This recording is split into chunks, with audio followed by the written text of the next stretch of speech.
much of a difference, which I don't get. Yo, what's up, guys? We're back. It's Sunday morning. We've got kind of a crazy week. I'm coming to you live from the doctor's office because there are a lot of injuries to cover. There's a couple illnesses, like AB tested positive for COVID as recently as Wednesday, so he's out this week. Just kind of seems to be a theme. So, I got Cam here with me. We're gonna kind of touch base on everything that's been going on, how we think it might affect some other players, and hopefully you join us for this ride. The first thing that I think we're going to touch on is Carson Wentz. I think it is probably like the big flashy news because it's a quarterback, but Carson Wentz is playing, but he has two bad ankles. I think that's going to affect Pittman and Pascal, who are guys that I have been interested in. Unfortunately, I think that also affects some other lesser interesting targets like Jack Doyle, and I was interested in Mo Alley Cox after what I saw last week. Carson Wentz's lack of mobility is not something I want to invest in this week, even though Tennessee's defensive backs are sub. They're performing at a below average level this year, I guess is the nicer way to say it. I don't think I'm starting Pittman or Pascal this week. I don't really think I want to start anyone not named Jonathan Taylor on that team just this week to see how Carson Wentz handles the mobility restrictions. I hope that we see good things out of him, and if you're desperate, I would probably lean more towards Pascal. But it's a tough call for me. Michael Pittman was getting a lot of looks from Carson Wentz last week. I think that their chemistry took the next step. I think that um, Michael Pittman also benefit quite a bit from Carson Wentz scrambling as much as he did last week. I don't know that Tennessee's going to put him in that situation, but if he is getting some pressure and he can't move very well, I'm just concerned, as far as what that might mean for the team. So we'll see. I think it's an interesting game to watch because Indy's defense has been pretty good the last couple years, and this could have some big implications for that division. But as far as fantasy goes, I think I'm out. Do you, Cam, feel like you would be comfortable starting Michael Pittman or Zach Pascal, or where are you at with those guys? Um, I don't really think so. I like what you said about them. Without Wentz being 100% or at least able to do anything, I wouldn't trust either one of them as well. I mean, Wentz makes most of his stuff from scrambling outside the pocket, doesn't he? He Um, creates plays with his feet, and I mean, he creates that separation. yeah, I don't know if that's And always been their plan, but he's been doing it a lot. yeah, I mean, that's just him. Yeah. So without that, I mean, that's gonna be that could be a tough ride today. Yeah, it's gonna be tough sledding, I think. The next thing that we could talk about is Dalvin Cook is probably the biggest Hmm. fantasy update. I mean, he was going number 2 overall in all fantasy leagues. We just lose Christian McCaffrey this week or on Thursday, and now Dalvin Cook is doubtful. I think the clear option is Alexander Madison to replace him in your lineups. My concern is that we haven't really seen I think we've seen like one good game and like another couple good halves out of Alexander Madison, and they're playing against the Tampa Bay. Or wait, sorry, they're playing against Seattle. Seattle's defense has been a little softer the last couple years, and I understand some interest in putting them out there. I think the volume's going to be there. They are at home in Minnesota, so I also think that helps Madison. It's a pretty easy plug and play, but unless I'm a Dalvin Cook owner, I'm a little less interested in that move. But I, there aren't very many feature running backs available on the waiver wire, so definitely get him added.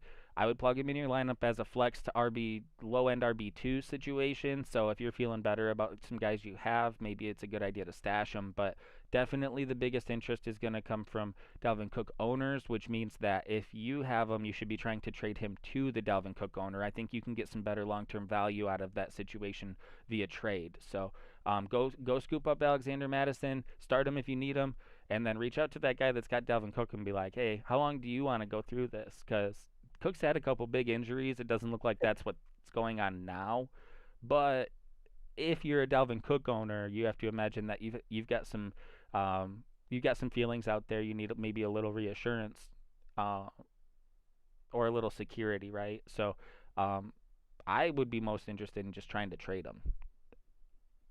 Yeah, but if I had him, I would totally play him this week. I mean, the Vikings love to use their running back. I mean, Dalvin's a beast, but it's just like that same situation. I mean, I think he's going to produce this week nonetheless if you plug him in your lineup. I think I'm he'll not produce saying it's too. a viable. Yeah, it's not going to be a viable week to week thing. But I think this week alone, with not having too much spotlight and anything already, he'll get his points this week. He'll definitely get some points. I think that the upside's capped a little bit. The person that I think could benefit the most from this situation is KJ Osborne, somebody that we've talked about that's had 2 good weeks. If Madison's out there getting you points that are totally reasonable for a starting running back, I mean, if he goes out there and he gets you 10 to 15 points, I mean that you're okay with that. You're hoping for 20. But if he's like a 10 to 15 point guy this week because he's got a few catches, uh, so maybe not, obviously not quite Dalvin Cook expectations. Um, Maybe there's a few more looks that end up in the passing game. I do think there's a time where defenses are going to start respecting Osborne a little bit more because they're forcing it, and that's when I think Justin Jefferson kind of takes over. I think that he's been benefiting from running underneath some of that other stuff, but um, I don't know. I think KJ Osborne could have another good game this week, and that'd be three. That would put him at, 3 pretty nice weeks over 3 weeks in the season. So I'm interested in that too. I want to see what happens. I think Madison ends up with, I don't know. I mean, Seattle's run defense hasn't been great. You're probably looking at what 80 yards, hoping for 100 yards on the ground, and another 3 or 4 catches for, I don't know, 30, maybe a touchdown. I mean, that's a good day. Yeah, yeah. I mean, but that's a pretty maxed out day too. I think. That's I think Osborne's going to be good. I think that yeah. I mean, Thielen and Jefferson are always going to get their looks though. oh yeah. But I think Osborne needs to be on everyone's lineup at least. There's options right there right now. Oh, for sure. We were talking about it a little bit like a week or two ago about how like it seems a lot different now that like fantasy owners are steering away from production, and I don't understand it. But you got Pascal, you got Osborne, you've got these guys that are out there putting points up, and I know especially at receiver, like sometimes these guys will look good and then they will like not do anything the rest of the year. They might look good for a couple weeks and then they're done. And it's like, okay, well, that is cool. Um, Sorry, that happens. It's a trend, but there are also guys that come out of nowhere early, week 1, week 2, that end up producing, at a rosterable clip for the rest of the season. And I just don't understand why nobody's really taking an opportunity to invest in it. Like, why wouldn't you feel good about a guy that's producing now as like a back end roster stash? It kind of blows my mind. So yeah, I agree. Osborne definitely worth at least having on your roster to see what happens. I think there's going to be some ebbs and flows with that, like because of another thing I agreed with was you saying that the other guys are going to get looks. Um, so I think it'll be a little bit of a ride, but running the underneath stuff makes me feel a little better about week in, week out. We'll see what happens there. Um, what else we got? Couple I don't know, bigger names, bigger situations. Maybe they're in a similar spot as far as like fantasy rankings go. But Josh Jacobs is out again. We've known that for a little while. I don't want to start Peyton Barber or Kenyon Drake. Do you? Nope, not Miami, even a chance. Miami's defense is pretty decent. I think Miami's defense is decent. I think if anyone does anything, Kenyon Drake might get 8 points. So if that's what you're looking for, I mean, you might get that out of him this week. You're probably But not getting that out of free agency right now. So like there is some value right, there. right, 100%. But if you're in like a 10-team league or something, I think there's definitely better options for you this week still. Yeah, I agree. Kenyon Drake probably the best bet. You've always got that chance that Peyton Barber falls in for a couple touchdowns, and you're like, damn. But I never feel good investing in that. I don't want Right. to like put my fantasy hopes in the hands of what 2 to 3, maybe 2 to 4 goal line carries. It works sometimes, but freaks me out. Right. The other guy that I was referring to is Darrel Henderson. They're saying he's doubtful. Sony Michelle could have some opportunity there, but they're playing against the Bucks, so I'm not really sure how I feel about any running back against the Bucks. It's not a slight at Sony Michelle. I think there's going to be some opportunity there, but Tampa Bay's had a lot of injuries in their defensive backfield too. I mean, they're to the point where they're talking about adding like a Richard Sherman. Um, I think they've talked to some other guys too. Like they they their defensive backs are in a bit of trouble. So as far as like coaching or game plan goes and coaching, like I'm expecting the Rams to try to air it out against Tampa Bay. They're at home too, which I think might make them feel a little more comfortable trying to do that. So I don't know. I mean, this game could end up turning into a shootout fast. Do you think Sony Michelle is startable value? If you were picking between like him and Kenyon Drake, where are you at with that? I would take Sony Michelle all day. Okay. All day. I really like Sony Michelle. I mean, I have him in our league. I've been waiting for the day Henderson misses a game to see how they use him. I do think it's a little early. Like he's only been on the team for a couple weeks. I don't even know if he has like that full play set, if he's going to be in every single set. Um, but if he is and they use him, I don't see why he wouldn't get at least 10 fantasy points today. I think he gets a touchdown. He's a little bruiser for being a little guy. Runs hard. I mean, unless he just completely lost all his skill that he had in college, the dude is not no bum whatsoever. He just hasn't been in that right situation to be able to produce it yet. Yeah, So I think we're gonna see it. If he's gonna play 80% of the snaps, we're gonna see what Sony Michelle's all about tonight against Bucks. yeah, yeah. We'll see. Josh says Stafford might have 50 pass attempts today. I mean, I think that's what that game's gonna end up looking like. That is going to. I think Sony Michelle is one of the closer comparisons to me. To Darrell Henderson. I think they both run pretty hard. They're both downhill runners that can catch the ball if you need them to, but maybe that's not what you're trying to where you're trying to make your living with those guys. So, I mean, I think you're going to use Sony Michelle pretty close to where you would use Henderson, maybe a slight dip, but there is going to be that opportunity and volume there. Um, as far as like the player goes. But as far as game flow and matchup goes, I'm a little worried. If this does turn into a shootout, though, we're looking at the other side. You've got Tampa Bay. AB's out. He tested positive for COVID. We mentioned that on Wednesday. So he needed two. He needed two negative tests. And I want to say Wednesday was the first test that he needed to pass, and he didn't. So AB's Yeah, out. And if this ends up being a shootout, you're looking at all these targets dude. in Tampa Bay, but I mean, they're one of the big names is out. There might be more opportunity for these other guys. Mike Evans, Chris Godwin could have a day. I mean, the Rams have Jalen Ramsey, but that's just one dude, and there are so many weapons in Tampa Bay. Like I think a couple guys have a big day for Tampa too. Dude, I'm gonna be upset, but is Gronk gonna have like 7 touchdowns in 3 games? Is that what's gonna happen today? Like he had 2 the first week, he had 2 last week. And with Antonio Brown out, like you said, I mean, they got Godwin, Evans, and Gronk. Yeah, They're going to throw Scotty Miller in there. He might catch a stupid 80-yard bomb for a touchdown. Might just happen. But also, I could see a world where they're just all over Evans, all over Godwin, and they're trying to get all over Gronk, but the dude falls in the end zone 3 times and has 7 touchdowns in 3 weeks. yeah. Eh, I mean, it's interesting because it could totally happen.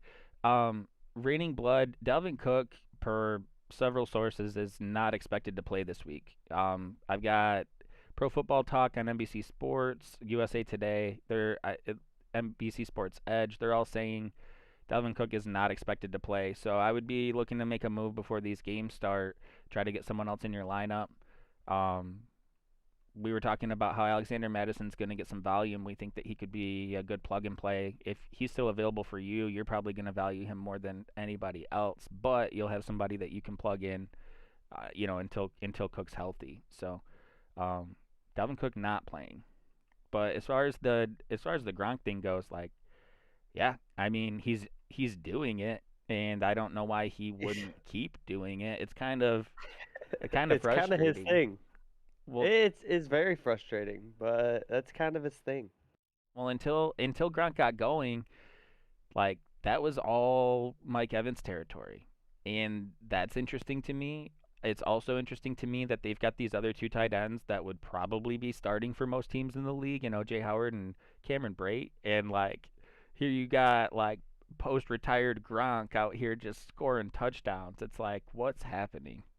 That's a Tom Brady connection all day. Oh, for sure. That's all that is. But yeah, it's crazy. We've It is mentioned it crazy. before. There's been a couple things like the AB signing where like we don't really know how Bruce Arians felt about the AB signing. It seemed like he had one foot out on that, and then it seemed like it just seems like every once in a while, Tom Brady just puts his junk on the table and says like, "This is what we're going to be doing."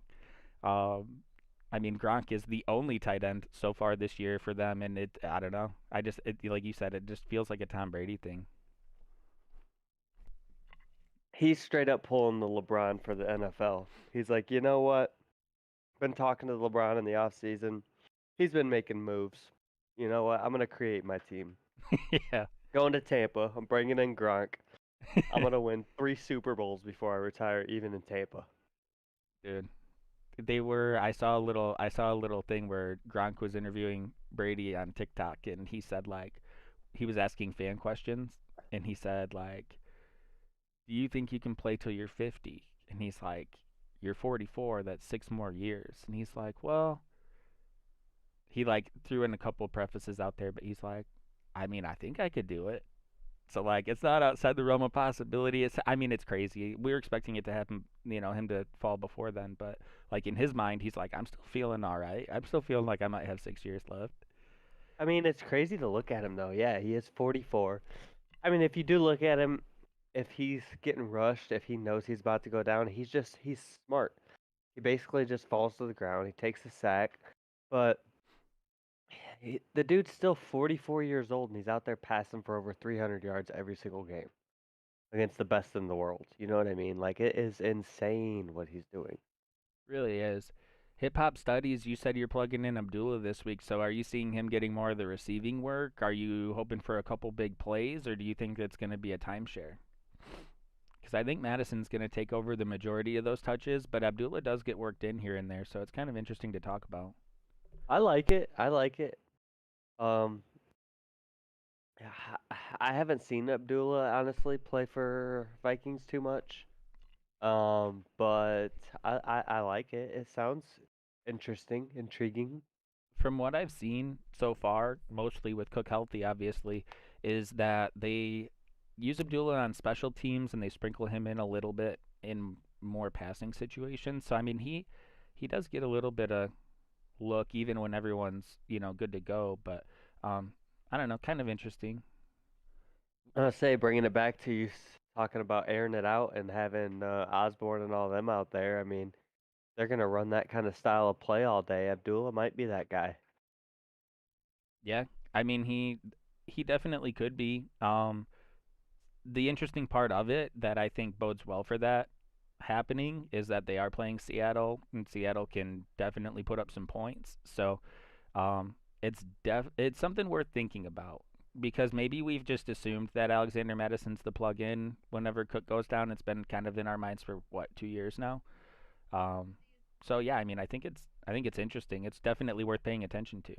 Um, if you have any if you have any sort of desire to add Abdullah, you probably want to do it this week though, because if he if he has a game, you're not gonna get him. You're not gonna get him after Right. this week. No. No, everyone's gonna be like, oh my gosh, this is the guy. Yeah, yeah, I agree. I mean, hip hop. I agree that Seattle's defense is can be good. They've been a little suspect against the running game so far this year, but they've got some good pieces up there. I was kind of surprised they didn't bring back KJ Wright. I don't really know where they're at with these other guys, but I mean they still got Bobby Wagner up there. Jamal Adams helps in the box a lot. So they've got some good pieces, and they always seem to find a couple guys that weren't on the radar too. Seattle just seems to figure out their defense. Last year I think was more of an anomaly, but we'll see. We'll see what happens for sure. Another maybe less interesting update to talk about. I was seeing Tevin Coleman is out. We were kind of keeping an eye on Michael Carter Jr. and how the running back situation was going to play out. Tevin Coleman last week was the last running back to really get involved anyway. I mean, unless we're including LaMichael Pirine. Tevin Coleman, of the three that I thought were going to get looks, was the last one to really get touches out of that backfield.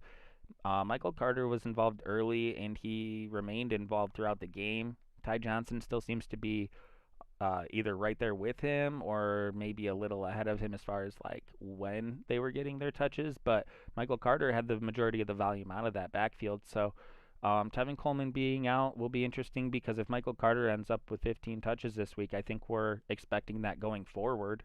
I don't think that Tevin Coleman is somebody that I would expect to earn that time back. I think they want Michael Carter to be their guy.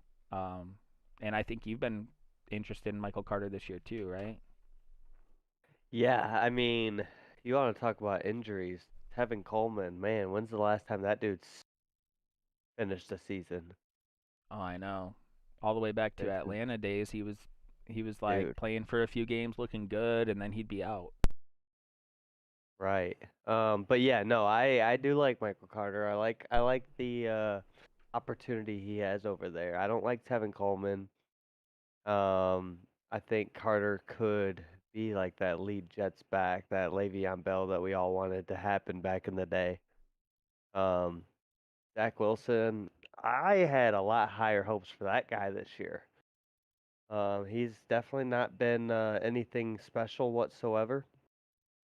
But I mean, he's a rookie. He's gonna learn. He's gonna figure some things out. He's not gonna throw for 4 interceptions every game. That's just not gonna happen. But with Michael Carter getting this opportunity, I think this is gonna be a good one for him. I would play him if I had him on my team. Yeah, Josh says this might be the week Carter takes over the number one. I think there's a Yeah. really good opportunity. I think that you're going to take what you see from these guys or from Carter this week with a little bit of a grain of salt. The only reason I really say that is because Mekhi Becton is out again. So, I mean, that's a big knock for that offense, I think, on both sides, passing and running the ball. They are also playing in Denver, which is going to be, I think, rough for that young offense. They've got a lot of young pieces there going into that altitude against a respectable defense.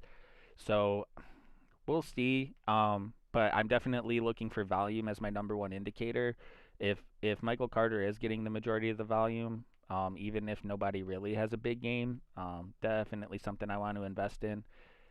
We've got Jameson Crowder out again too, or doubtful. So he will have missed 3 games now, but they're not really breaking that news. Oh, real quick, hip hop. Do I think that CMC comes back this year?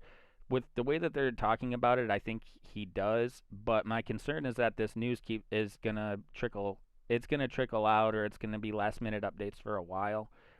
What I've been reading is that they're talking about him missing 3 weeks, but it's a hamstring, and they're known for lingering. They're known for being hard to predict. So I think especially if you're a CMC owner, you're expecting him to be out until he plays, and that you're not really going to be taking this news. If it sounds like he might play, I'm still out, and I'm still planning on him not playing until they say like he's had a week, a full practice, he's looking good, he's feeling good. Um, it part of it I think is the team because they didn't really declare CMC out last year either, and then you end up with Mike Davis, taking over for the rest of the year. So my concern is that they're not gonna let you know. The Panthers aren't gonna let you know that he's gonna be out for a while. They want him to play, and it's a hamstring, which is very hard to predict anyway. So I'm planning on him being out for a while. If he comes back sooner and you're a CMC owner, that's great. I love Chuba Hubbard, so we can get into a little more of that later, but I wouldn't plan on him coming back. I wouldn't plan on him being back at any time in the next at least 2 to 3 weeks, but I don't think you're gonna know ahead of time when he is gonna be good to go. But Jameson Crowder, he's doubtful that if he misses, this will be 3 weeks in a row. So that's a good opportunity for someone that you've liked, Elijah Moore. Oh, dude, I love it. I really liked him week 1. He didn't produce anything. Week 2, he started to come out of his shell a little bit. Again, I think that Elijah Moore is only going to be as good as his quarterback. So until Zach Wilson can figure something out back there, I don't see Elijah Moore being super productive. I'm not saying don't start him this week. He could easily have a game. But it's one of those that I personally want to see it before I can throw him in my lineup every week. Yeah, the Elijah Moore's definitely got a good opportunity, a better opportunity with Crowder being out. Um, my biggest takeaway from the Crowder injury would be upside to Elijah Moore. I think Corey Davis is somebody we've kind of expected to be their more consistent receiver. So I think that was the main interest that I had in Corey Davis this year was volume and consistency. Um, I am kind of my heart hurts. I guess the reason I hesitate is because Denzel Mims is somebody that I was still big on even earlier this year because I think he's got the talent, but there's a lot less opportunity with the names that they have out there. But there's still the news that's coming out on him is still like we might be playing him. It's just weird. It's weird because the news comes out that he was running with the ones early in training camp. Then he has like an ankle injury, and then he's a healthy scratch last week. So like, I'm pretty far out on him now. I guess just to give an update, like I'm pretty far out on Denzel Mims now, but he's still in that territory where if I see him have a game, if I see a decent amount of production or some nice averages, average depth of target, some maybe a couple big catches. Like I really want to be a part of that if he is going to be a thing. So, I guess a little update on that. I'm kind of out on Denzel Mims now. That hurts my heart a little bit, but they are talking about potentially playing him this week, probably because Crowder's out, which would at least be encouraging to know that he's past like Braxton Berrios on the depth chart, Keelan Cole. Um, we're not there yet. I need to see it. I mean, he had 140-yard catch week 1, I want to say. So, I don't know. I'm out on that. But yeah, Elijah Moore, definitely a good opportunity. Those Denver DBs are pretty good too. So that's another one that I might be looking at volume over production a little bit. But definitely want to see these guys. Want to see these guys produce at some point too. And I think Zach Wilson was the best looking rookie quarterback in the preseason this year for me. So I mean, last week I think is going to be a lot less common. Yeah, 100%. Like I said, he ain't throwing 4 picks every week, but man, he does need to pull it together. Yeah, for sure. But I like a lot of those pieces on the Jets offense. Depending on how much you're relying on them in your fantasy team. I mean, you got Michael Carter, Corey Davis, Elijah Moore, um, hopefully Denzel Mims. No, but no, it's good. It's definitely worth paying attention to. Um, I don't know, man. I mean, there's a lot of updates on here. Yeah, we're not gonna do that. I am not starting Aaron Hernandez this week. Couple other things that I think have a fantasy impact, guys, that we've been looking at. T. Higgins is doubtful. I really like T. Higgins coming into this year.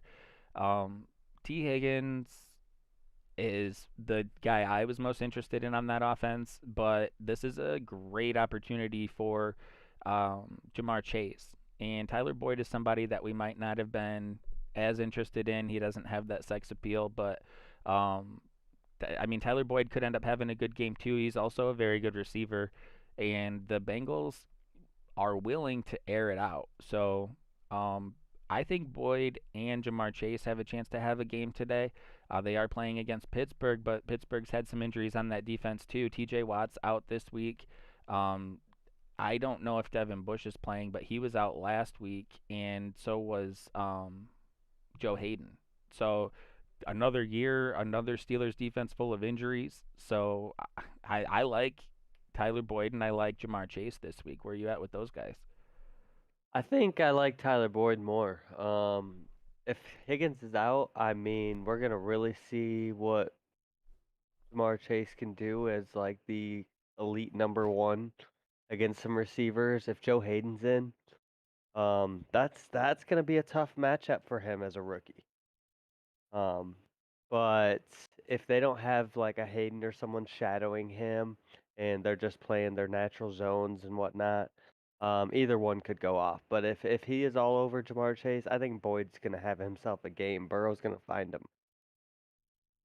Yeah, I could definitely see that happening. Um, I mean, I know that the depth charts on I'm looking at the ESPN depth chart, and I know they can be a little bit behind, but they do have T.J. Watt listed out, so they have updated it semi recently. And Joe Hayden and Devin Bush appear to be healthy and playing. Um, they also have Minka Fitzpatrick, who is kind of a hybrid safety. He can come up and run some man or some shorter zones, and help out with the running game. So we'll see what happens there, but yeah, I think this is another one where you're looking at maybe some opportunity. There's just unfortunately some of these guys that are going to get some extra opportunity this week seem to be playing against some pretty decent defenses. So we'll have to see what happens. Jamar Chase is definitely interesting to me. He's probably not available because he went, semi early in drafts. He was an intriguing option. But if you have him, I've had him on my bench a couple weeks already this year, and I'm running him out there. Some of it's circumstantial, but I'm actually feeling pretty decent about it. Um, he's had like, Yeah, I wouldn't be scared. I think he's gonna have a good week too, though. yeah. Well, and on our stream on last, what was it? On Tuesday night, we had a stream where we were helping a guy through some trades, and we thought enough of Tyler Boyd that we were like, hey, do not throw him in as an add-in on this quarterback trade. He was in a two quarterback league um, trying to make a deal to upgrade one of his quarterbacks, and we're like, no, like Tyler Boyd could be good. Like we want we want to keep him if we can. So um, I like it. I like Tyler Boyd. And yeah, he's a consistent, less you know less Less intriguing. flashy, but Yeah, yeah, definitely produces.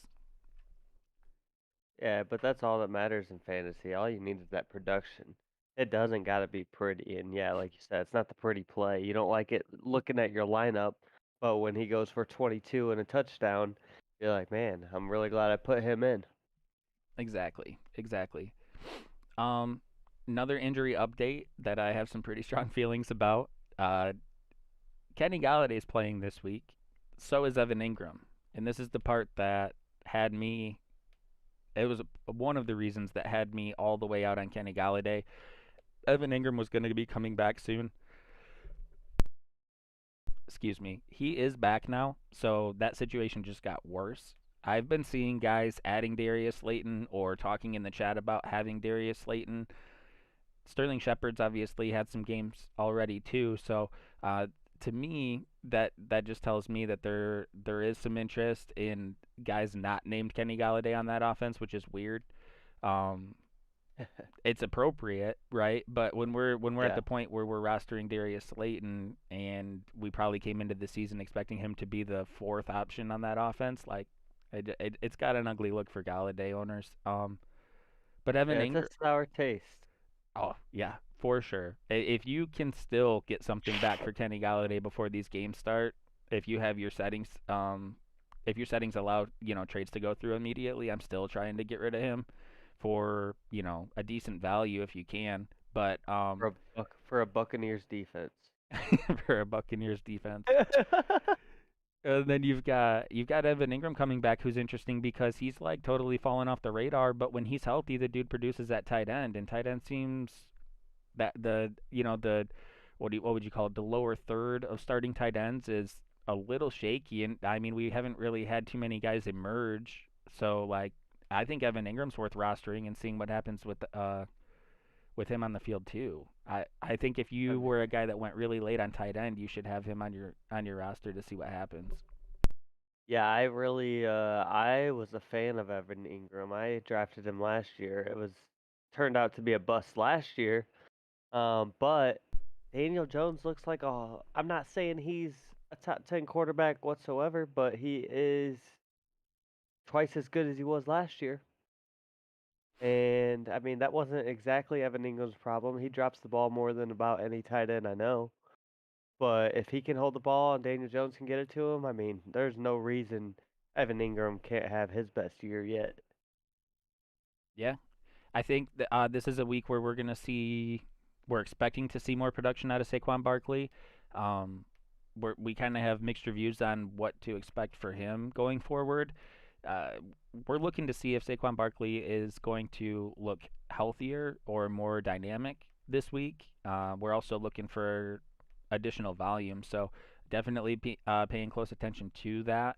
If if his production and volume look similar this week to last week, I'm getting a little more concerned, but I'm just hoping, I guess, because he's an exciting fantasy player that he looks a little better, a little healthier this week, and that he has a little more juice. I think is Josh's term. We want to see a little more juice out of Saquon Barkley. We want to see a little more volume going forward. Kind of sad to say, but Daniel Jones has been the Giants' best runner through 2 weeks. The dude is just trucking out there.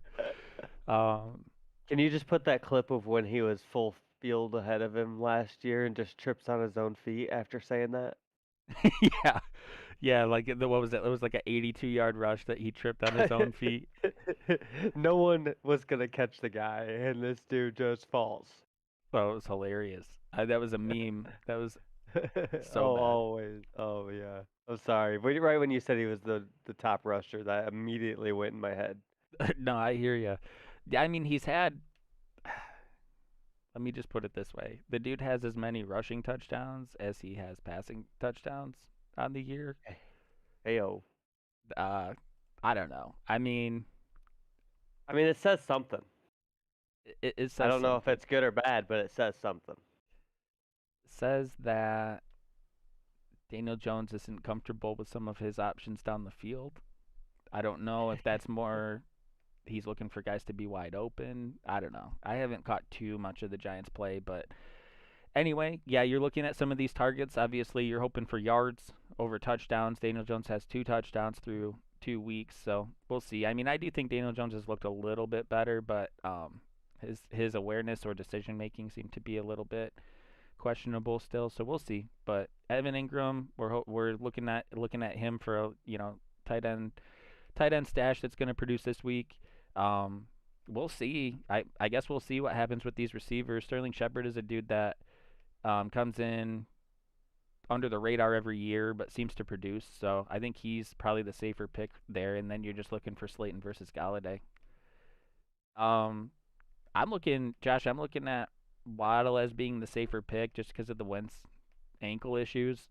But like, I see a world where Pittman could have a game too. I think that they developed quite a bit of chemistry last week in that shitstorm that was the Colts game last week. But we'll see. We'll see. I want to see. I want to see how comfortable Wentz looks on his feet, moving around a little bit. It's gonna be interesting. Um, I think we've touched on most of the meaningful updates. I mean, I don't know. Is there anybody that you're looking at for fantasy purposes that has like a I don't know has some breakout potential or somebody that you know that either you're adding or wish you had on your team this week that could have a game?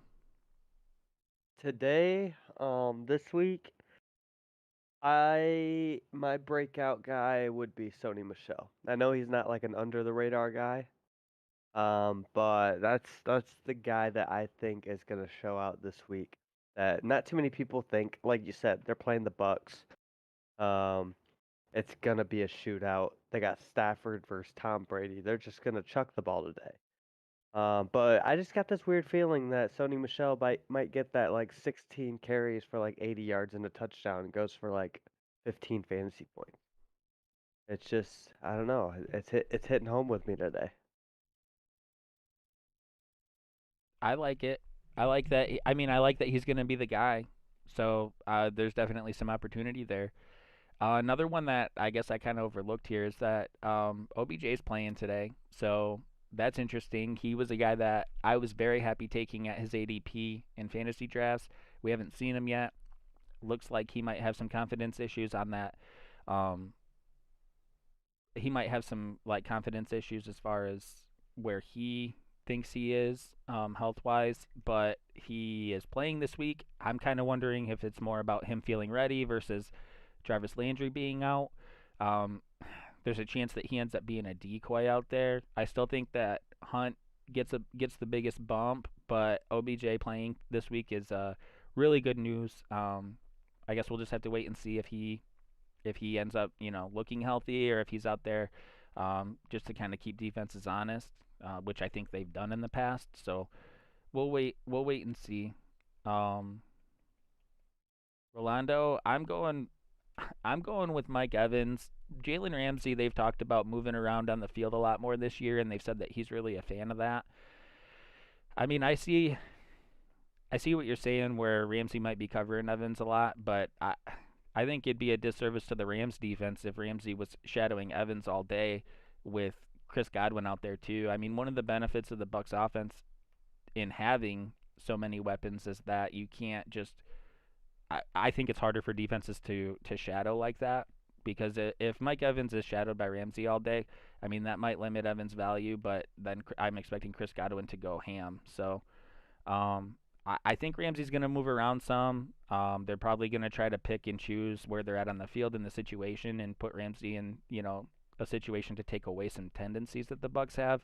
But yeah, I'm going with Evans just mostly because of the situation. AB's out, so there will be some more looks for Evans and Godwin. I think that Pittman's a little concerning to me with Wentz's ankle injuries. DeAndre Swift is questionable. Any updates? I do not have any updates, like last minute updates on DeAndre Swift.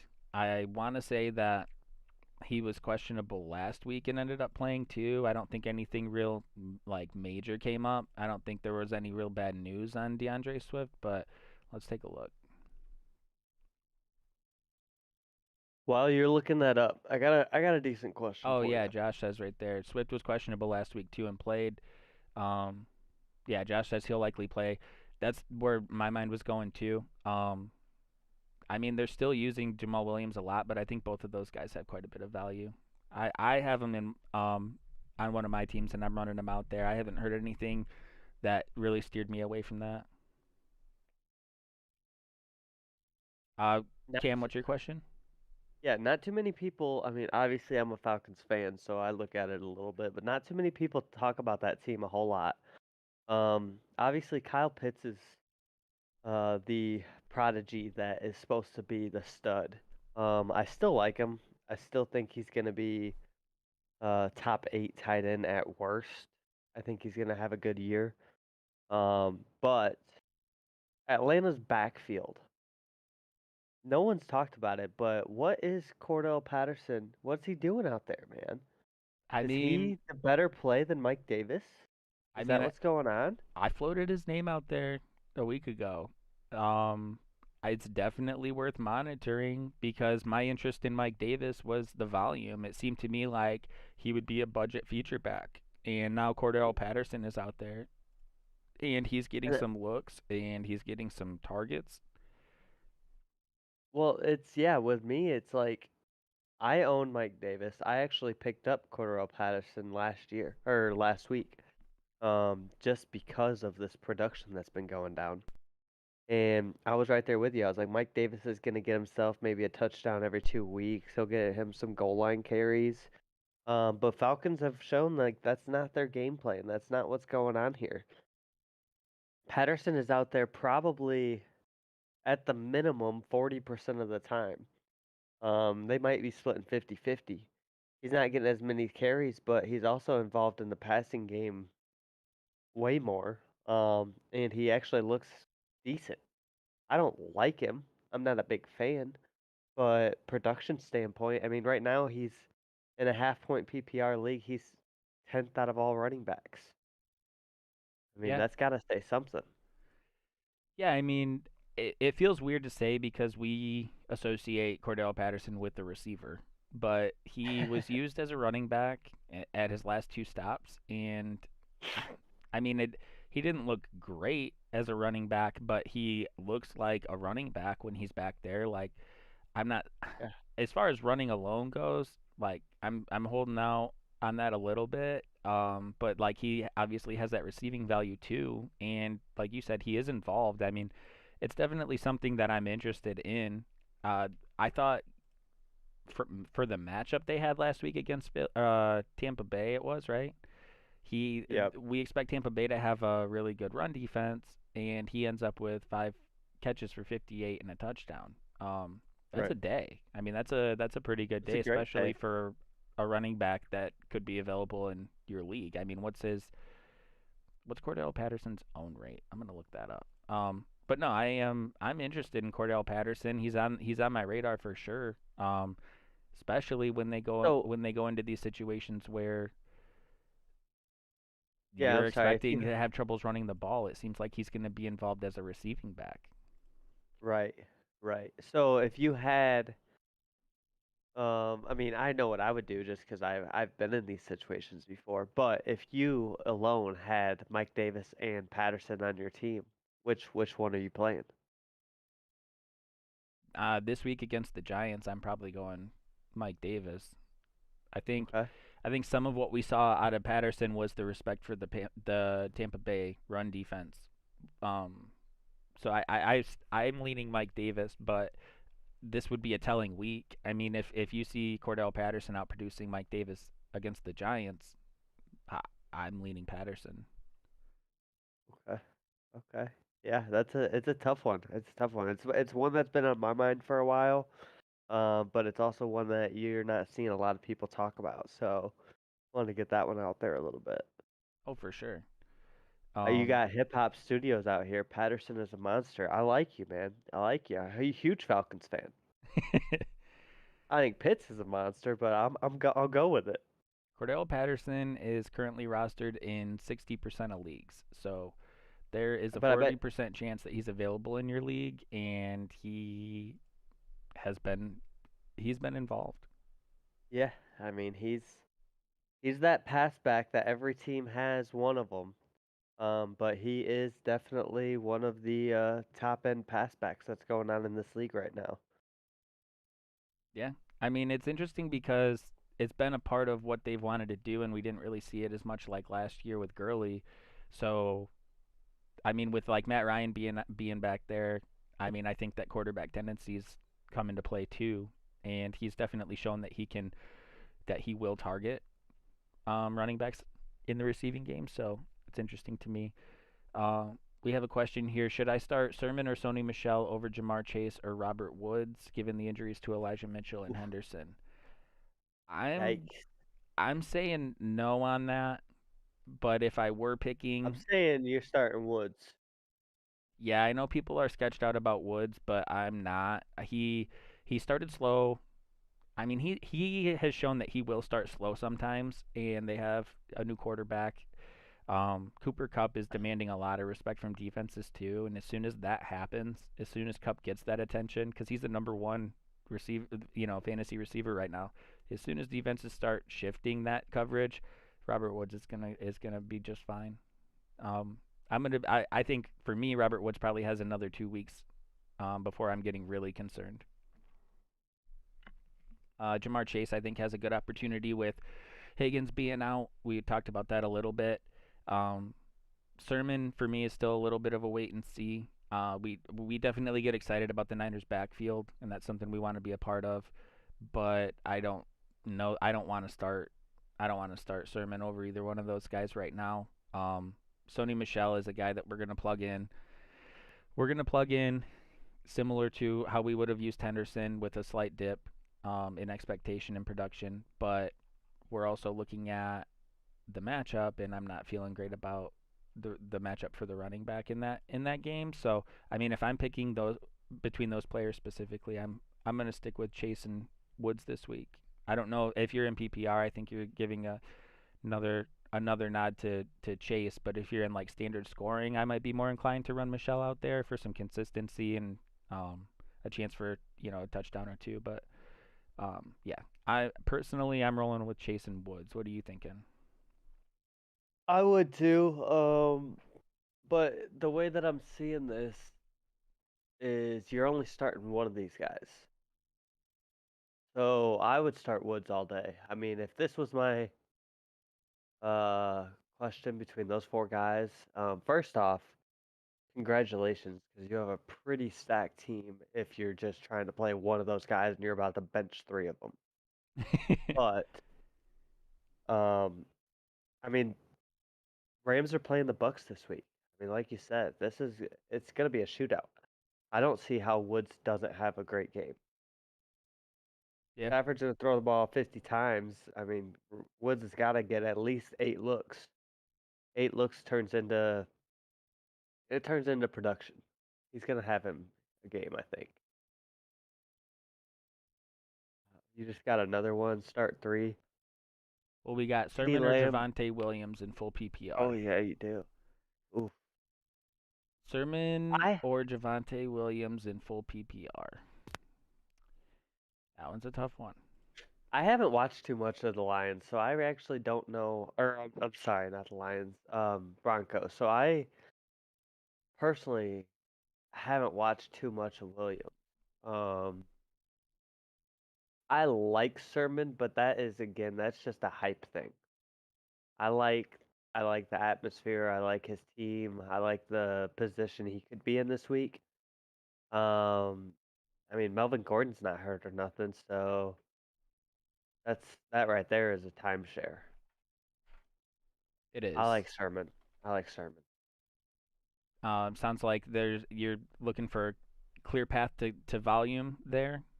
Is that a factor? Because you said that you threw in there Melvin Gordon's still healthy. Yeah.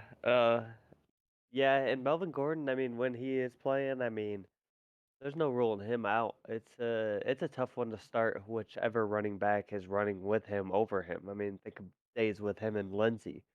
Lindsey had his days, but overall, Melvin Gordon was startable like every week. It's not always been the same for his second running back. True. I mean, if I'm picking, I like that Denver's at home against the Jets, but Green Bay's defense has shown some issues too. I think I'm going Sermon too for the opportunity, the volume. Yeah, I think I'm going Sermon in that situation. Melvin Gordon, I'm still pretty big on, but I think the game flow for the Denver Jets game is going to allow both running backs to potentially have a good game. So I mean, there's a chance that Williams outscores Sermon, but I think the smart pick right now is Sermon. Interesting to think about the Niners and the Green Bay matchup is that Jair Alexander is a very good corner for Green Bay, but the rest of those guys have been suspect at times. Is this the week that Brandon Ayuk finally shows something? Because I would expect Alexander to be keeping an eye on Deebo Samuel. If I were making that decision myself, that's what I would want to do. Does that open up some additional opportunity for Ayuk? It's a separate thought, but I need to see something from Ayuk soon, and I really want him to have a game. James, start 3, Lamb, Ridley, Godwin, or Hopkins. I'm probably going Hopkins, Godwin, and Lamb at this point. And it's going to be Lamb over Ridley for me. I really, really like Ridley, the receiver, but I haven't seen as much, and I'm really big on CD too. So it's not that I dislike Ridley, but those are 4 really good options, and I've just been a little bit disappointed so far with Ridley. I don't know if that's because he's getting more attention. I mean, he showed that he can handle the receiver 1 role last year a little bit when Julio was out. I do respect the DBs in New York that the Giants have. I think their defense is a little under the radar, and their corners are probably the strength of that. But you just have 4 really good options, and I'd be that's just my personal opinion. I think choosing any 3 of those 4 options is going to be pretty good for you. I don't. Hopkins was a little bit shaky as far as his status this week, so he's just somebody you have to start when he's out there. I, there's a chance. I mean, there's a world where you're getting a little bit crazy or cute with your lineup, and I understand that. But I'll just encourage you to go with your gut on that. If I'm picking, I'm leaving Ridley out though. Yeah, I'm kind of right there with you. Um,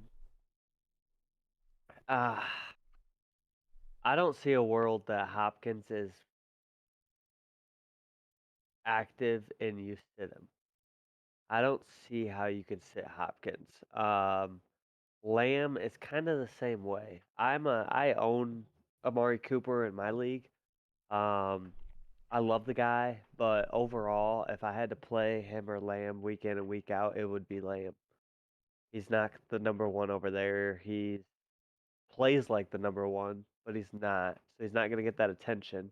And Cooper is known to get injured. So you could be half Cooper goes out and Lamb's going to be the guy. Godwin, Brady already proved that Godwin is his guy. He is his go-to. So Godwin's going to get all of those looks, and coming from arguably the best accuracy quarterback in this league. With AB out too. Yeah, I mean that one this week alone, but I think any week Godwin's the guy. Ridley is good, but I'm not a Matt Ryan fan. Being a Falcons fan, I watch him way too much, and that's just a hit and miss. He's gonna have his production, he's gonna get his targets, but that always doesn't lead to fantasy points. True. It's just a story of having four really good guys. It's hard to pick. I think all those guys end up having really good years, but this week, that's where I'm going with it. We got another one here. It's a two-parter. Quintez Cephas or Kenny Gallaudet in a PPR league. Uh, I'm going. I'm gonna go Kenny Gallaudet, and it's because Quintez Cephas has looked good, right? But he's a guy that I need to see another week or two out of before I'm like trusting him, especially against Baltimore. Like, um, Baltimore still. I mean, I know that their defense hasn't looked like their defense through a couple weeks, but they still have some pretty good pieces out there, and I don't like Quintez Cephas in that matchup. Um, the problem with it is that I'm that low on Kenny Gallaudet that it's a hard decision for me, but I'm going Gallaudet. I'm hoping that he ends up being good. I think it's getting to a point where they have to try to get him involved, even if they're forcing it a little bit. So I'm gonna go Gallaudet, hoping for the best. But we'll see what happens there. Different league PPR. Start one for flex. Allen Robinson, Fournette, Damian Harris, or Juju.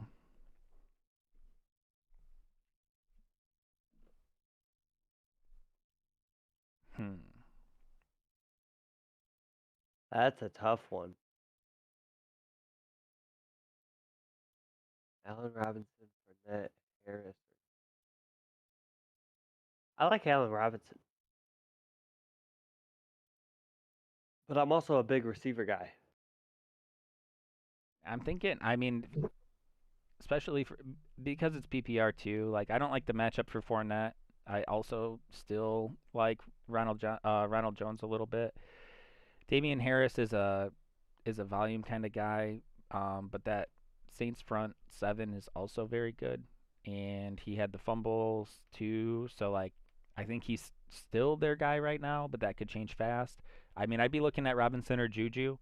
Um, Probably leaning Robinson. I really like Robinson probably more than most, but I see a world where you'd consider Juju too. We'll just yeah, I'm going Robinson on that, but I won't be surprised if Juju ends up having a game too. Hip hop, I think Will Fuller has a chance to make his Dolphins debut today, and he could be a great value play today. I agree. I think Will Fuller could be a great value pick. It's another one of those handful of teams that has a lot of options that are kind of in the same space for me. I'm a little bit concerned about how Will Fuller might produce post PED. I'm a baseball guy too, and I've seen guys that don't produce at all coming back from, a positive PED test. So I want to see it from him, but definitely worth rostering and seeing what happens. He was a top-notch receiver last year before he got popped. It's just how much of that was, assisted production. So we'll see, but he could end up being a big value pick. Um, James is back with. Are you starting Tyson or Madison this week? Tyson. Yep, Tyson it is. There is a little bit to be said, I think, about some of these linebackers in Detroit learning their roles because a couple of them were playing end, up until this year. So I don't know. I think there's a room for that run defense to improve, but Tyson Williams is the guy for me. They also put Jamie Collins on the trade block, and it sounded like there were a few teams that were interested in him, like the Patriots were talking about getting him back. But what I thought was interesting about that is that means that they're going to be putting Derek Barnes on the field more, and that kid had a great preseason, and he's athletic. He's got a nose for the ball. He got a pick in the red zone in the preseason. So sometimes moves like that sound weird because Jamie Collins is a big name, but he could also help the run defense a little bit, even though he's a no-name younger guy. But I'm going Tyson Williams. Madison, I don't know, man. He kind of has that Latavius Murray in Minnesota feel to me, where it's like we know or we think we know that he's going to be the guy when Cook's not out there, and then you end up a little disappointed. So I'm glad that you have him. It could end up being, somebody. It could end up being a big pickup for you, but I think Tyson Williams might still be a little bit underrated, as weird as that might sound. And then we got Josh. He said the scary thing about starting Sermon is we have no idea how much work he'll actually get. Can't assume anything about the Niners' backfield right now, but the upside is obvious. Totally agree. It's something that has been the Niners' backfield has been incredibly volatile this year, and I think everybody wants a piece of it. We just don't know which piece that's going to be. Sermon I think is worth rostering now just to see where he's at, how he looks. Elijah Mitchell being out of the picture is a big opportunity for him. So we'll just have to see if he does look good. Man, that could be fire. We'll just see. I mean, they are happy running anybody they have out there, and it is so hard to predict. I totally agree. The reports look like they're saying that he is expected to be the starter, but we all know that might not mean much once the game gets going. But yeah, we'll see. The Niners backfield role is very, very intriguing for fantasy. Got some good questions out here though. Cam, you've been kind of keen to the Dolphins offense. What do you think about Will Fuller? Well, two is out now too, and who's back there? Brissett. Yeah. I don't like it. I just don't like it. I like Will Fuller. I like Waddle. I like Parker even. I just don't like that situation right now. Nothing against that guy. This is all situational. I just don't like the situation the Dolphins are in at the moment. I think it's gonna take me a week or two of watching them to see kind of how I feel a little bit more about that one. I wouldn't say you have to start any of them this week. The Raider, yeah. I just read that. Sermon's our guy, gets 4 carries. It's so true though. It's so true. Um, Raiders defense is a team that I've been saying I think is kind of under the radar. Um, I mean, they had a couple tough matchups to start the year. They came out of it 2-0. There are some pieces they've added and some younger guys that I think I've seen get a little bit better since last year. So I don't put Jacoby Brissett too far behind Tua as far as what the Dolphins' weapons may look like or what they may mean for fantasy. I think it's pretty close for me. But if you see a down week this week, I think there's an argument to be made that that could be the Raiders' defense more than Jacoby Brissett being their quarterback. So we'll take that with a grain of salt. We will see. We'll see how it plays out. I don't know. It seems to be my motto this week, but I think we're looking for volume and opportunity more than anything. I want to see who's getting the looks, but not just like not all looks are the same. So like I want to see who's going to be the target on third down. I want to see who's going to be the target in like go-to situations, maybe a second or third and long. Um we'll see. But it's going to be telling because Tua was placed on IR, so that's a minimum 3 weeks that he's going to be out. So it's going to be, it's going to be a big factor to see how Jacoby Brissett produces and what this might mean for these guys going forward. A few weeks in fantasy could be a big deal. For sure. For sure. Does Myles Gaskins get a bump? I like him.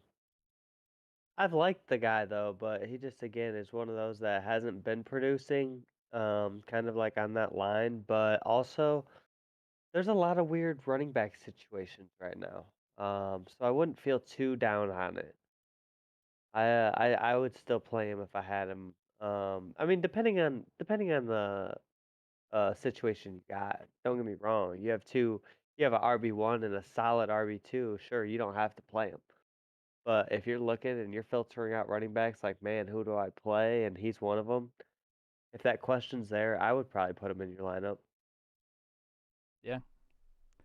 Yeah, there's going to be I think there's going to be minimal change because I see Brissett being, other than the fact that Brissett's right-handed, so things might go to the other side of the field, but like I think that he offers everything that Tua brings to the table. Obviously they chose Tua as their starting quarterback for a reason, but they profile as very similar players, and like I don't know. I'm not moving the needle till I see more, but Myles Gaskin could be a good opportunity this week. Yeah, I think he started out pretty slow. He wasn't drafted really high either, so there's not been a whole lot of hype around him. I think that that's a guy that you can buy pretty low at the moment, and if he doesn't produce, I don't think you have to give up a whole lot to get him right now. But there's definitely that possibility of him. He has more upside than he does downside at this point. Yeah, his volume's been incredibly low, which is kind of wild to think about because that was part of the reason we were interested in him even last year. But Right. he is getting a lot of look in the receiving game, so PPR league, I'm really interested in it if you can buy low. But I agree. I think that we would expect his production to go up going forward. And with a little bit of adversity, even if we think that, Brissett is close to where Tua was. Maybe the team doesn't view it the same way, maybe, and maybe they do want to get the running game more involved. We'll Right. see. We will see. We're gonna find that one out today. What else do we have? Dude, did you see? I'm sorry, this is Oh, you're good. completely off topic for a second. I'm playing Steve this week. Did you see this dude's got Latavius Murray in his lineup? Yeah. He's throwing curveballs at me early. Yeah. He's got me questioning my whole life this morning. No, I wouldn't be worried about that. He even said when he put him in there, he said, I just want to throw up looking at my lineup. So Hey, just a quick heads up. I didn't read anything on Henderson being out, but I just went to my lineup and Sony Michelle is projected for 12.8 now. So my guess is Henderson's out tonight. yeah. Well, he was what, doubtful at this point. Yeah, and he only had like a 7 production this whole time, or projection. So Henderson going to Josh's team at the moment. Um, yeah, he's projected 0 now. So my guess is Henderson is not playing tonight. So it is going to be that Sony Michelle show. We're about to figure that one out. Yeah. Yeah, we'll see how that looks. I saw the Henderson injury, and it's kind of a weird one because he I mean, this is what I think I saw. I mean, everyone's entitled to disagree, but what I thought I saw was that he had the ball tucked up against his chest, and then he landed really hard on the ball, and the ball was like in the center of his chest, like on his sternum.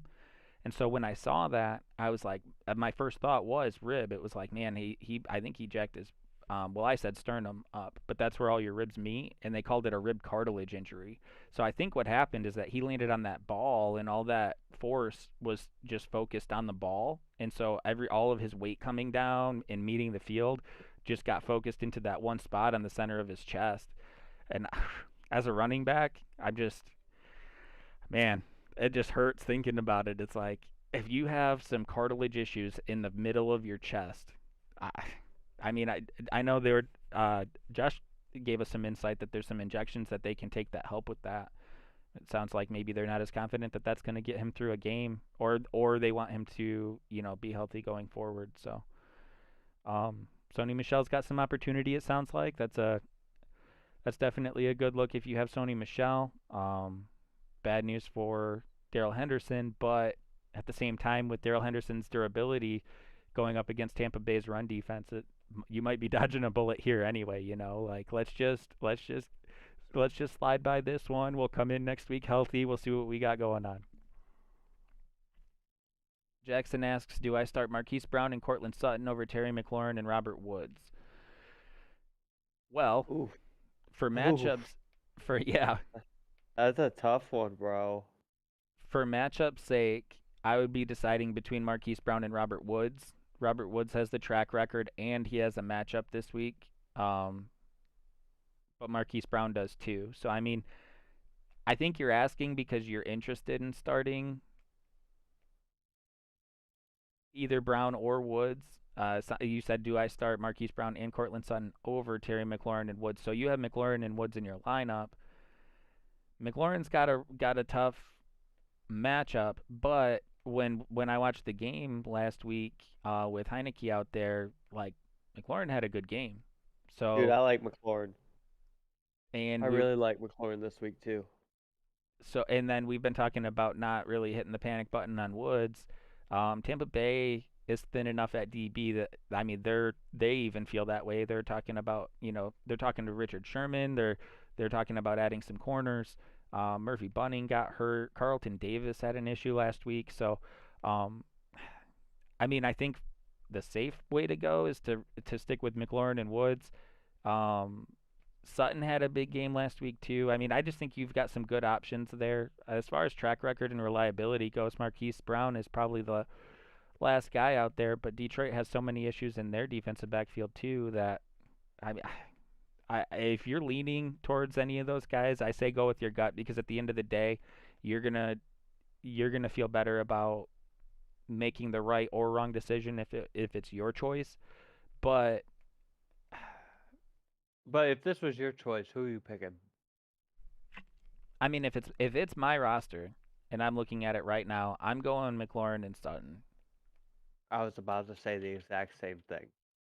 I still have a lot of optimism in Robert Woods, and I think that this is a week where he could do it. Like I think it's a great opportunity for Robert Woods this week, and I think Marquise Brown could have a good game too. But worst case scenario, if you miss on those, you have them on your bench, and you have an opportunity to trade those guys too. Yep. I did see I'm a little late on this, but I see Hip Hop Studio subbed. We appreciate that, and then Daniel Wolf just subbed too. Really appreciate that, you guys. Really love all the chat feedback we've got here, and hitting that sub button definitely helps us out. It also helps you guys out. You'll get a notification when we go live, so you can tune in, chat with us, ask questions, or just shoot the breeze. So definitely appreciate that. We love the attention, love the love. Daniel Wolf did come in hot with the sub here, but we've also got a couple questions. Madison or Gallaudet in flex PPR? Listen. Golly, dude, that is a curveball. Just toss a coin. Yeah, I mean, I think Madison's the safest play to get production. Seattle's run defense has been sus, so I had to throw sus in there. I forced it. But Madison's the safe play. I'm like really far out on Gallaudet right now too. I mean, the fact that it's PPR means that you have to consider a receiver to some extent. We did also talk about how Amir Abdullah could be involved as a receiver in the backfield, so like that adds an element for the PPR situation. I'm still going Madison. I think I'm going Madison. I I think Gallaudet has a higher potential of going off, yes, but I think you have a way higher floor with Madison. I agree. I agree. So I mean, if you're looking at your lineup and you're not feeling like you've got much juice, or you have enough consistency in your lineup that you want to take a shot, then you probably go Galladay. But if you are looking at it and you're like, I feel pretty good, whether it's because of the guy you're going against or because the rest of your guys are looking pretty nice, then you take the safer pick. I don't want to say sure thing, but you take the safer pick with Madison. Yep. Saints or Um, Bengals defense? Saints. That was my first thought too. I mean, that's just a matchup for me though. I don't love the Bengals defense versus Big Ben. I feel like anytime you want a Big Ben, the dude's gonna go for 5 touchdowns. Yeah, it's Um, one of those even if Pittsburgh's offense isn't looking great, like you don't feel good about like betting against them. yeah. And I feel like they're only getting better. They're young. Other than Big Ben, they're young. You got Najee over there. You got Claypool that's still producing. Um, Juju, Deontay. I mean, yeah, I don't like throwing any defense up against them to be honest. And you got the Saints against Patriots. All right. Yeah. Um, I would definitely throw that defense against a rookie quarterback rather than going against Big Ben. Yeah, I mean the Saints defense is good. The the cap for the cap for their defense I think is going to be yeah, no problem, Daniel. You too, Jackson, you're welcome. Um the cap for me for the Saints defense is going to be how much Belichick how far into Jameis Winston's head Bill Belichick can get. Because if he schemes Winston up and he turns this into one of those like 4 pick games for Winston, which we've seen one good game and we've seen one bad game out of Jameis Winston, so we don't know what to expect. But if Belichick is going to scheme him up a little bit and Jameis Winston, goes turnover prone like he can do, I mean that's going to put a lot of pressure on that defense. But I still think that they're a safer pick, and I don't like picking against Pittsburgh either. I know Najee's been a little disappointing. Overall, their offense has been a little disappointing, but they could just, I don't know, they could just blow up at any time. Plus, it's a divisional game too. That's got me a little worried. Like, I don't know, man. Especially in that AFC North, like they bring the heat. I was talking about it a little bit with the NFC East that they always play each other really hard, but that AFC North does too, man. Yep, Definitely good. agreed. Definitely good questions though. We've got some weird matchups. Like I don't know. It just makes it weird for fantasy. But there's like I was just kind of looking at the schedule this week to see if there's anything else that we would really want to talk about.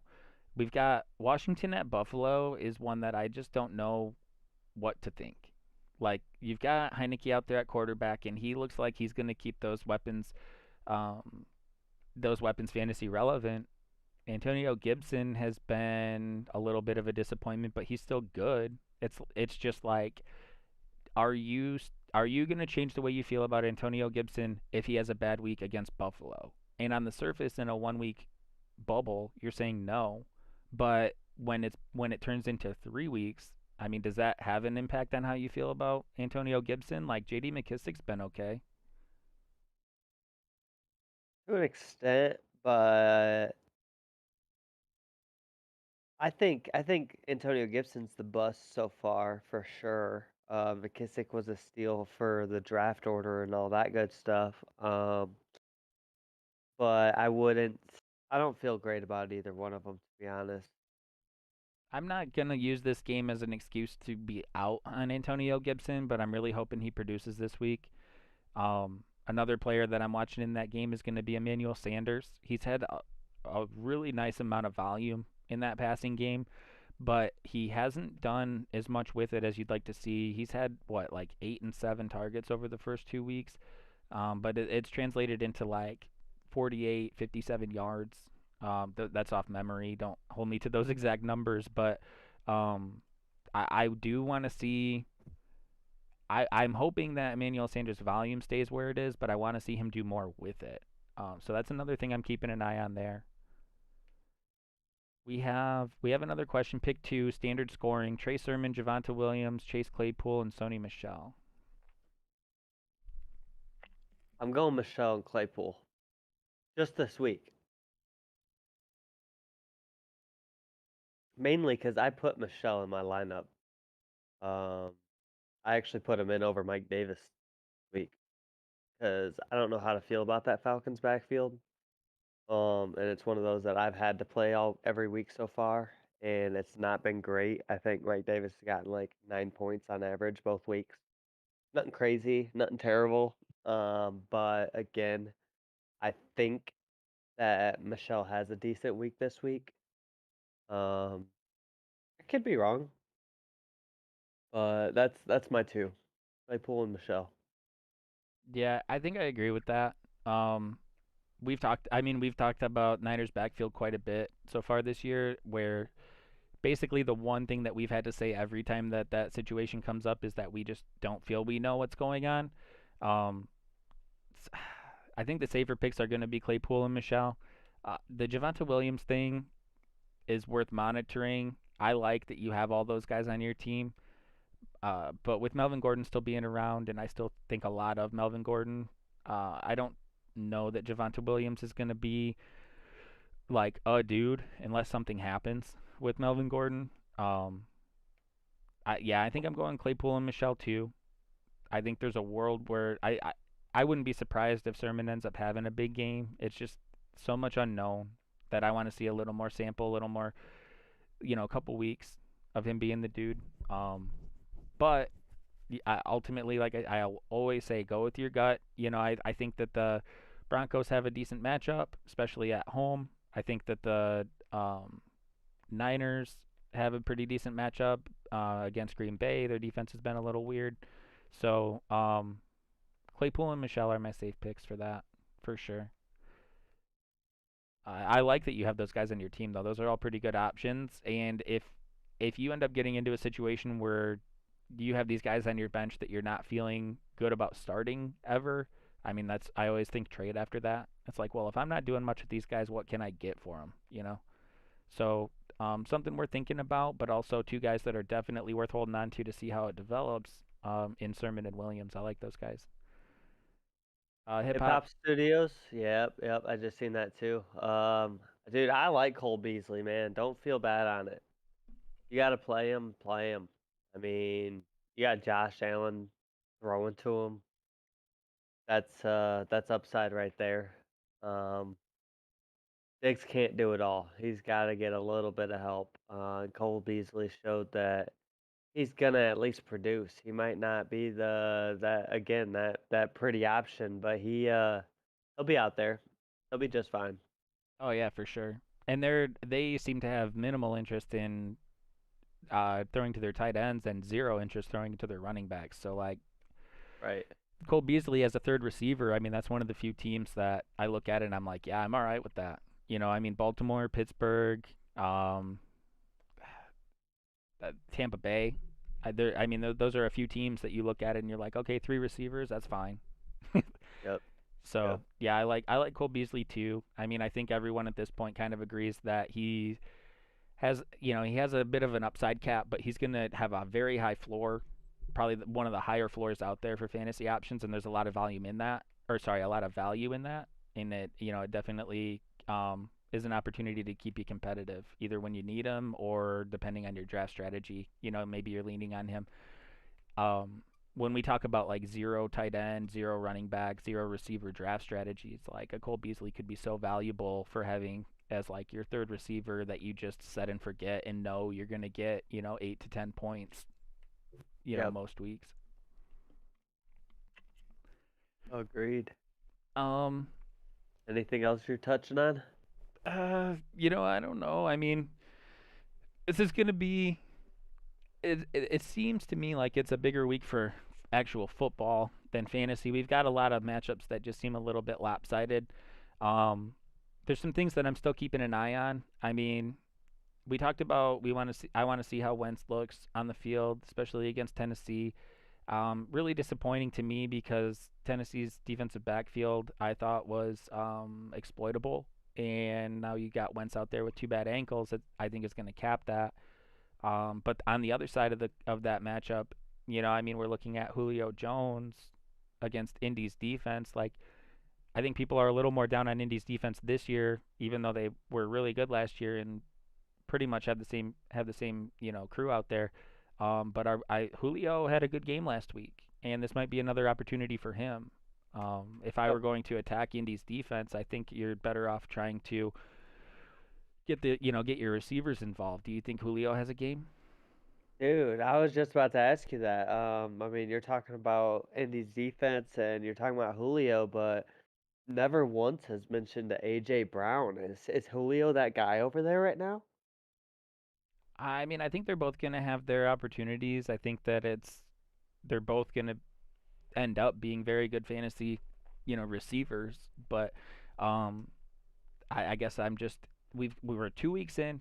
Week one, Julio didn't do so much, so you bench him week two, and then he has a good game. So I guess I'm wondering, are you leaning more towards, week one Julio or week two Julio? I mean, it's you always want to lean towards week two Julio, but I have been a Julio owner and again favorite player since I've been in fantasy football. I had to punish the guy. I had to. He wasn't producing. He showed that. I mean, he is an absurd talent. He's unbelievable. But again, I had to show myself with the options I had at receiver. I had enough options to put him on the bench. Um, I had to show myself that he could prove to be there. And after last week, without a touchdown, he showed that he can still do this. And Tannehill showed that he wants him to be involved. I think throughout the season they're gonna get more and more on the same page.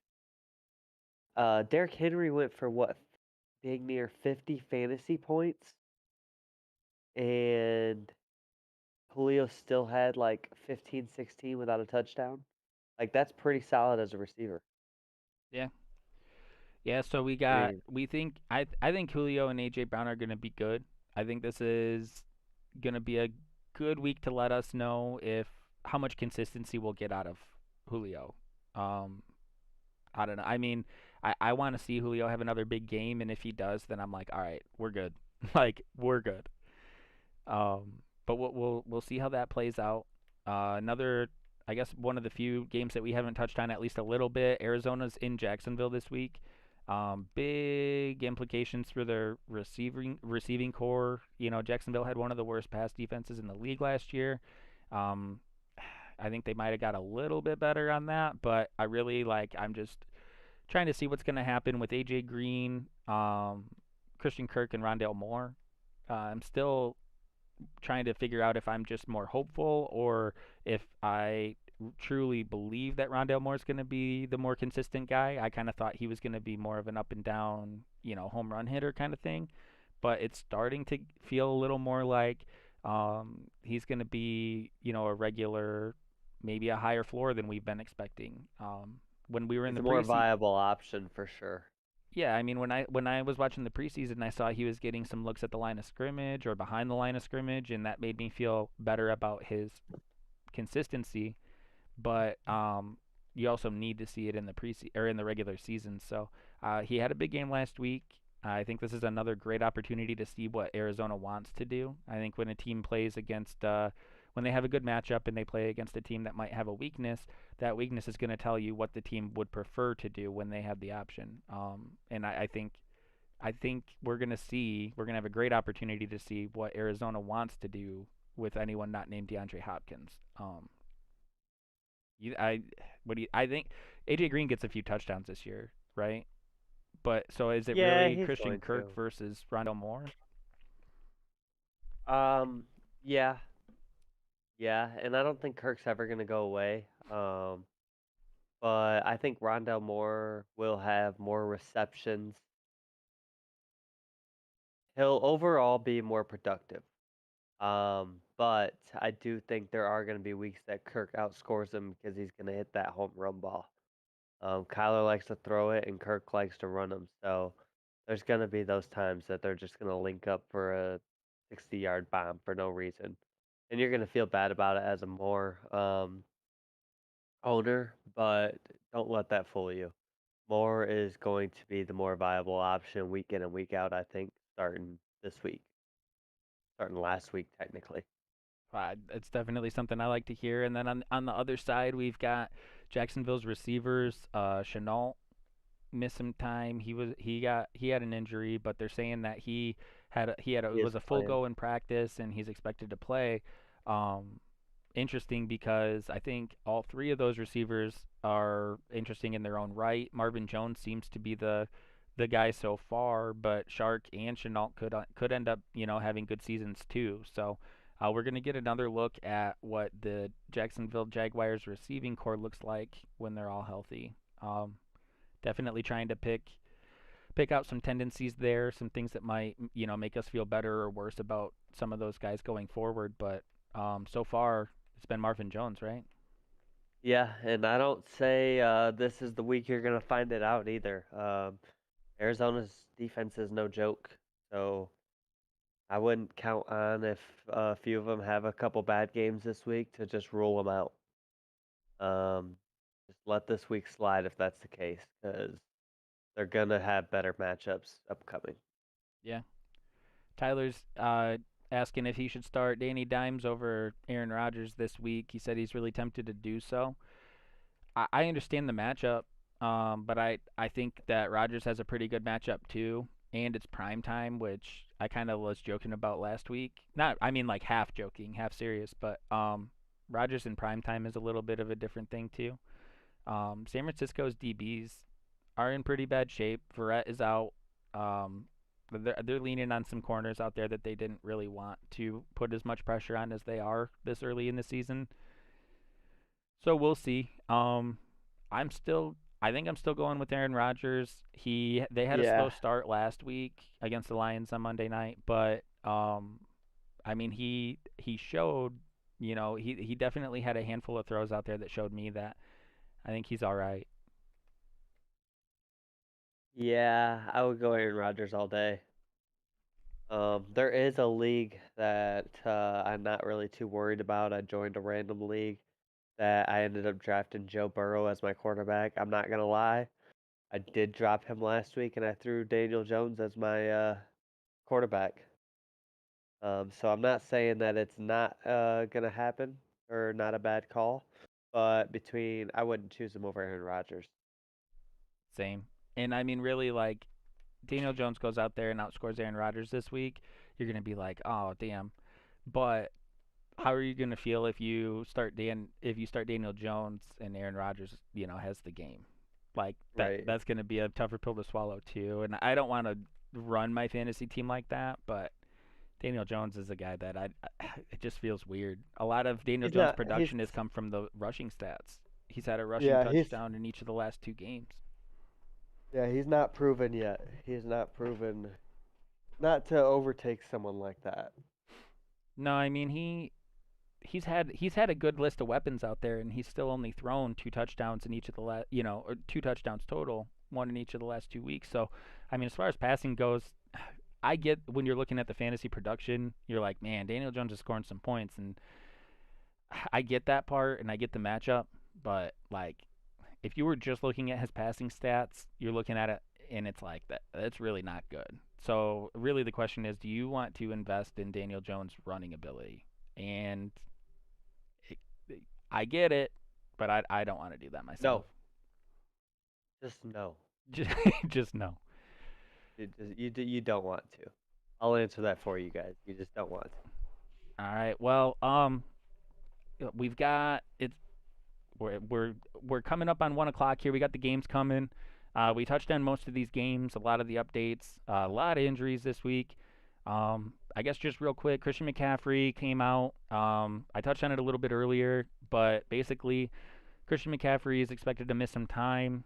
The only real timeline that I've seen is that he could miss a few weeks. They haven't put him on IR, but they're still talking 2 to 3 weeks. So, the big takeaway for that for me is plan on Christian McCaffrey being out long term, even if that is 4 weeks, 4 to 6 weeks, just so that you're not sitting there without other options if you're a CMC owner, and this thing develops worse than maybe they're talking about now. I don't think that Carolina is a team that's going to come out and say like this dude's going to miss a bunch of time. They didn't do it last year. We're hoping he comes back for fantasy purposes. I mean, he's electric. He was the number one, pick in most drafts. So, hoping he comes back soon. But I'm not going to trust the news that he's going to be back in a couple weeks. I'm not going to put too much stock in the fact that they're not putting him on IR, because they kind of, in my opinion, they were very vague on his injury last year. So, bummer for CMC owners. Great opportunity for Chuba Hubbard. I thought he looked pretty good when he came in to fill in for CMC. So if he's still available or there's a way that you can get your hands on him, I'm gonna do it, and just see what happens and ride that wave. A lot of volume there. It looks like they want to keep him involved in the passing game. So definitely something we want to keep tabs on. And then the last thing I just wanted to throw out there, we did have to do today's stream without Josh. He's got a sick kid at home, so we're hoping that she starts feeling better soon. That kind of explains our theme for today has been, injuries and illness. So AB tested positive for COVID. We have all these other injuries that we've touched on, so that explains the background. I kind of had to throw it together last minute, but we're just hoping that everyone gets healthy soon, and we can actually see the league's top talent out there. So just wanted to throw that out there. I'm glad that Josh could join us in the chat. He was helping out with us still from home, or maybe from the doctor's office, I don't know. But hopefully, she starts feeling better soon. Definitely thinking about you. Is there anything else that you wanted to throw out there before these games get going? Nope. It's game time, baby. It's game 1 time. o'clock. All right. Well, hey, we appreciate you guys stopping by. We appreciate all the good questions. Definitely had to put some thought into them. Hip Hop and Daniel Wolf, we appreciate the subs. If anyone else is still hanging out that is not subscribed, we like to stream Sunday mornings and Tuesday evenings. So definitely hit that sub button, hit the notification button so you can get an update when we go live. Definitely give us some feedback, ask your questions. Maybe we can help you with your lineup. Or last Tuesday was awesome. We helped a couple guys with trades. So definitely hit that sub button. We appreciate it. We appreciate everybody that joined us this week. We'll catch you again on Tuesday.